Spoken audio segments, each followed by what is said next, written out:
Welcome to Defense Tom. I am your host and host Raghav. Jai Hind.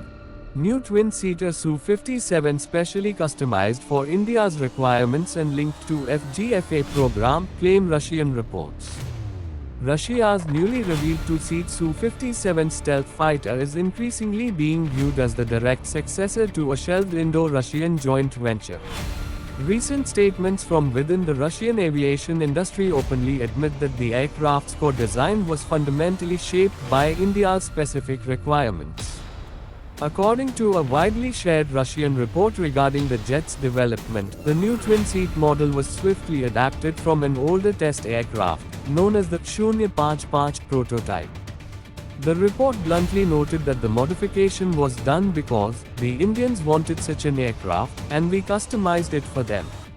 This highlights a key historical point, as India had strongly advocated for a two-seat fifth-generation fighter during the initial fifth-generation fighter aircraft (FGFA) negotiations before ultimately walking away from the partnership in 2018.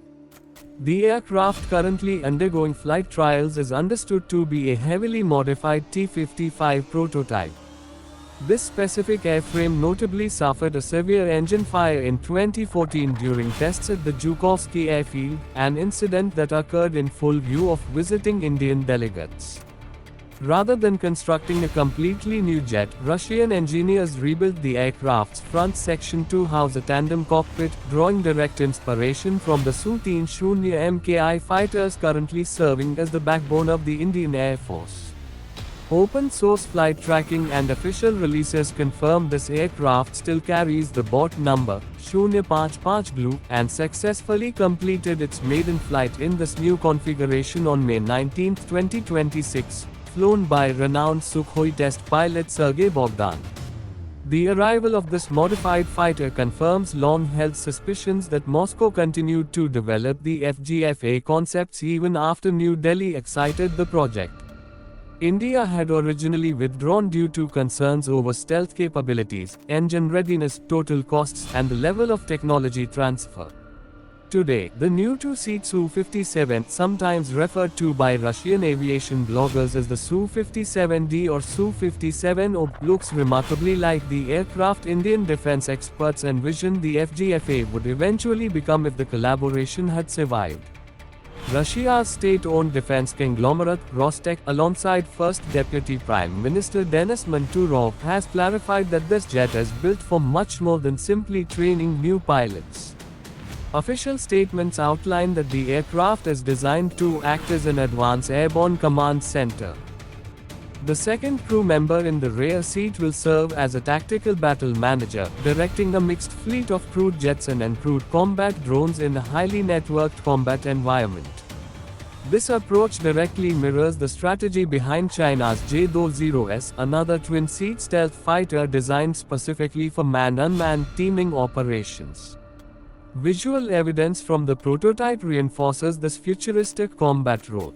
The aircraft sports a new tail logo that features the silhouettes of both the Su-57 and the S-70 Okhotnik stealth drone. Russian military planners have consistently marketed the heavy 20-ton Okhotnik as a loyal wingman designed to fly into heavily defended airspace under the direct control of a lead fighter. This development comes at a critical time, as Russia has spent early 2026 aggressively pitching the Su-57 to India. With India's own Advanced Medium Combat Aircraft (AMCA) program not expected to field operational jets until the mid-2030, Moscow is presenting the Su-57 as an ideal stopgap fifth-generation solution.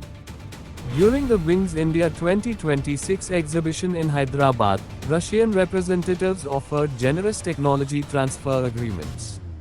They also proposed integrating indigenous Indian weapons, such as the BrahMos cruise missile and the Astra Beyond Visual Range air-to-air missile, directly into the Su-57.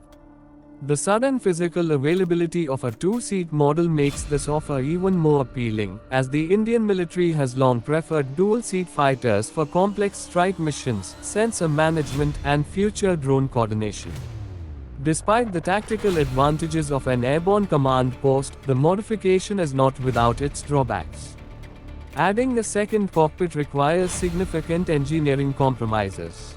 Russian aviation analysts concede that the structural changes will likely reduce the fighter internal fuel storage, negatively impact its aerodynamic performance, and potentially compromise its frontal stealth characteristics.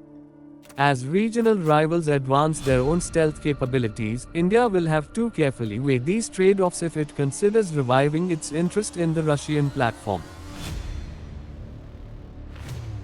This video is for educational and knowledge only.